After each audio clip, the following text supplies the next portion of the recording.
Belonging is essential to human experience, but belonging to the world at the cost of not belonging to ourselves is the loneliest place to live in. How can we belong to the world without losing ourselves in the process? Hey, my name is Hedi Shah. I'm a mindfulness teacher and a body worker, and I support those who've tried so many different things to finally move beyond what keeps them stuck and in pain through nervous system regulation, breath work, and posture-focused strength training that addresses the root cause, not just the symptoms. Before we get into how can we belong to the world without losing ourselves, we need to understand the symptoms of false belonging, especially in this day and age of technology that I believe that we're probably been the most conditioned we've ever been. But then at the same time, we have access to a lot of tools to be able to break out of this conditioning. False belonging shows up in different ways, whether we're people pleasing, we're freezing, we're conforming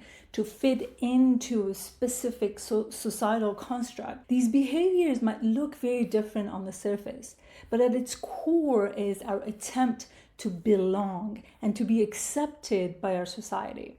And oftentimes these behaviors get to shape themselves from our childhood and how we got to belong in our core family and what strategies and dynamics and behaviors and patterns we needed to incorporate to be able to survive in that function.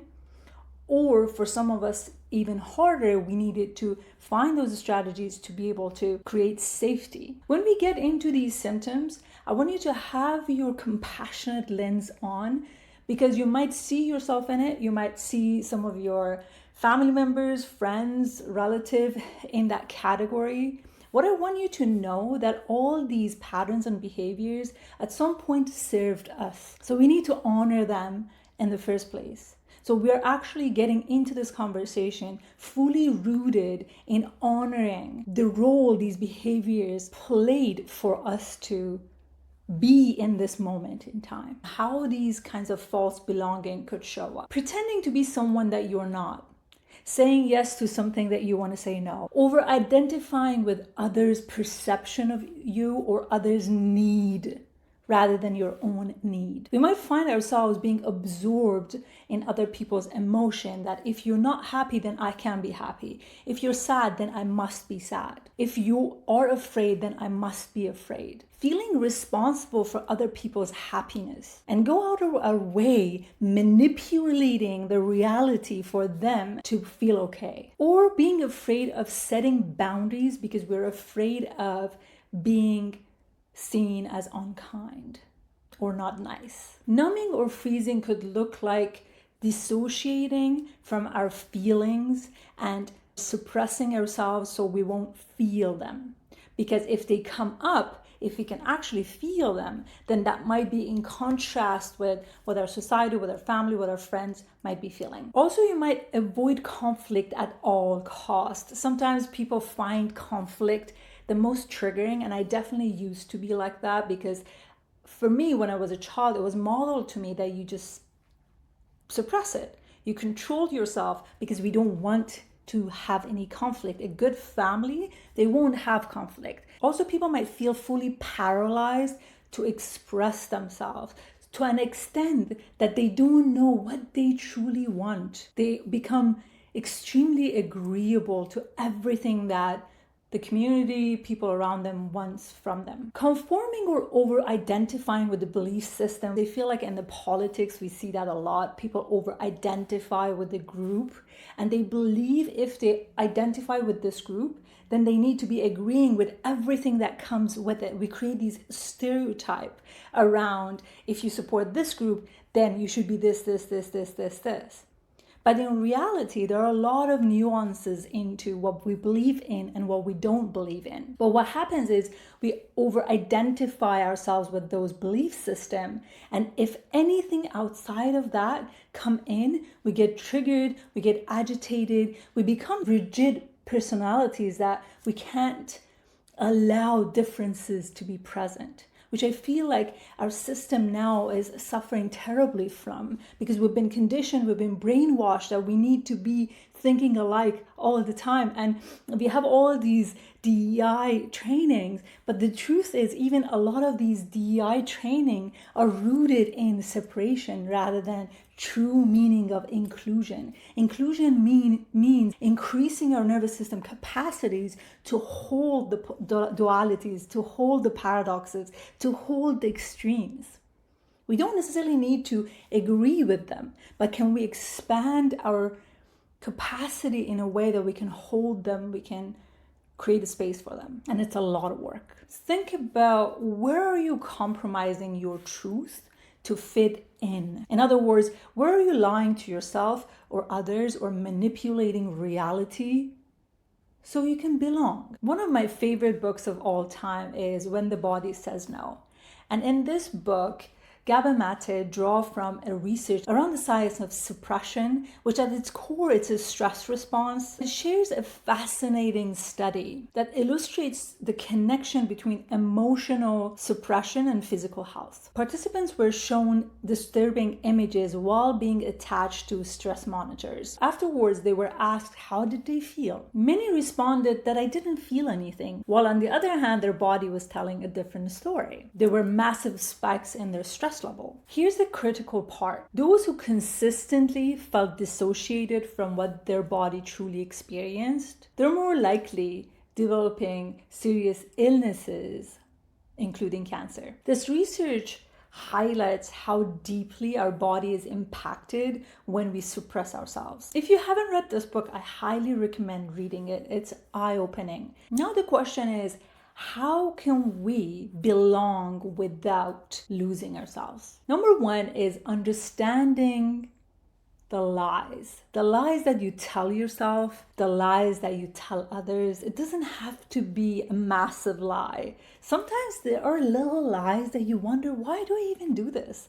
But when you actually spend time understanding it, you realize why you're doing this. The lies that we tell ourselves, if I do this, if I act this, then I would be accepted. If I conform to these expectations, then I would belong. One of the things that I had is like, if I just stay quiet, everything is just going to move on. So we won't have any conflicts. In other words, if I stay quiet, I'll be safe. The other thing is using indirect languages. Oh, I thought you might like this, instead of saying what they actually want from you, and be okay to be rejected. Also, saying too many sorries is within that category. I see a lot of people, they constantly apologize. And oftentimes we do that because we want the other person to validate us, to give us something that we are not able to give ourselves. It's very manipulative. And a lot of times being extremely nice can be manipulative as well. Don't confuse niceness with kindness. They're two different things. I know this might sound triggering or confronting. I encourage you to sit down with it through the lens of curiosity and look at your life. You don't have to be perfect. As long as you're aware of these kinds of subtle patterns that are going on behind the scene. Towards the end of last year, I read the book The Way of Integrity by Martha Beck. It was so confronting. Every single exercise that I went through, I could see myself doing that. It doesn't mean, again, we don't need to be perfect. While I'm sharing these, it doesn't mean that I'm perfect. I remember reading that book and feeling confronted almost every single page. And I found myself, if I were to speak truth, like full truth, it will be really scary. And I'm coming from a culture that we are default people pleasers. You're either a people pleaser or you are a terrible person. There's nothing in between. And being able to train ourselves to come out of that conditioning, it takes work, awareness, and a lot of compassion. Now, reflect on how you might try to manipulate the situation through the way you speak, avoid conflict, or gain validation. Number two is increasing our ability to hold contrast, opposition, or conflicts. What do I mean by that? In order for you to truly belong, you need to be able to have difficult conversation. You need to be able to say what you mean even when the room have different opinions than you. And in order for you to be able to do that, you need to practice embodiment, getting comfortable with the sensation of the body.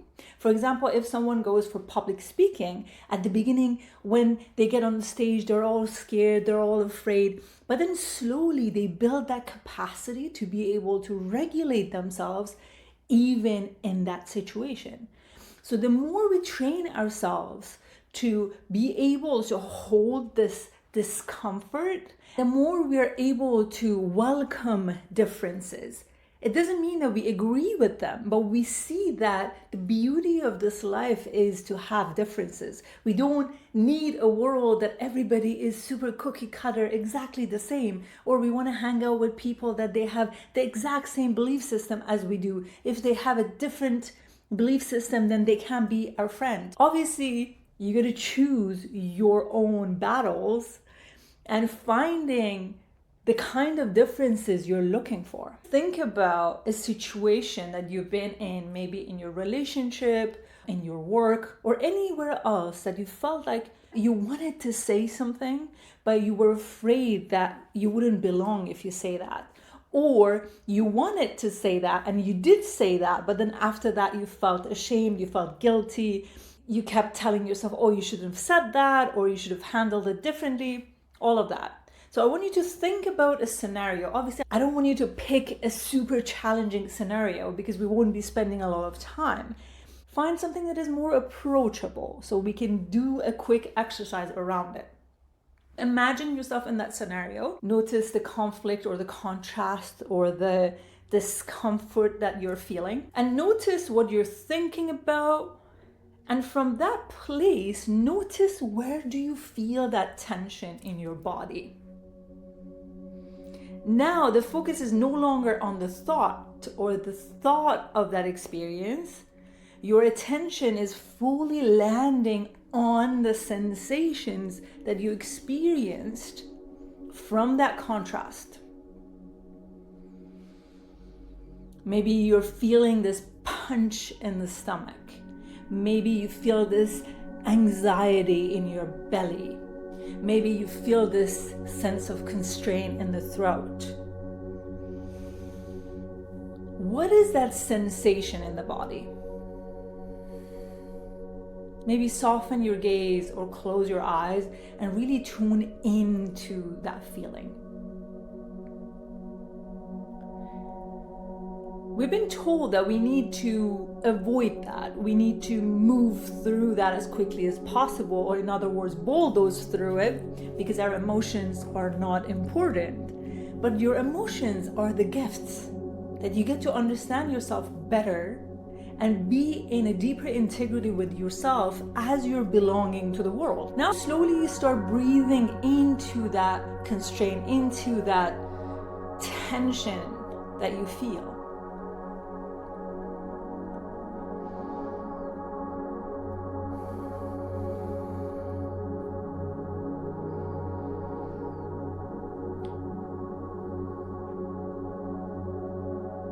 And now that you notice that tension, open your eyes and start looking around the room and the space that you're in. You're reminding your brain, you're reminding your body that you are safe, you are here. And you get to hold this contrast.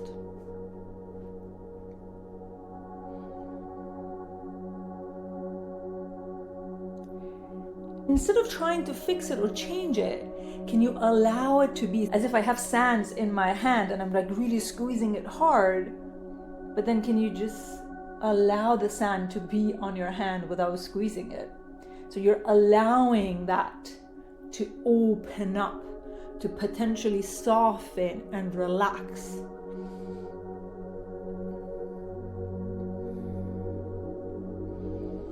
If you're new to this work, you may not feel a lot of change, but can you sit there long enough that you notice a slight softening happening.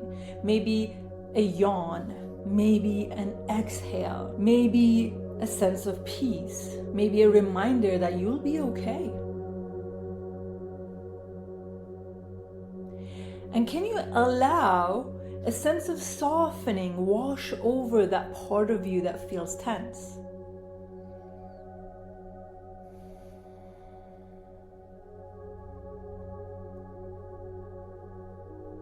Beautiful work. I encourage you to incorporate this practice every time you feel that contrast.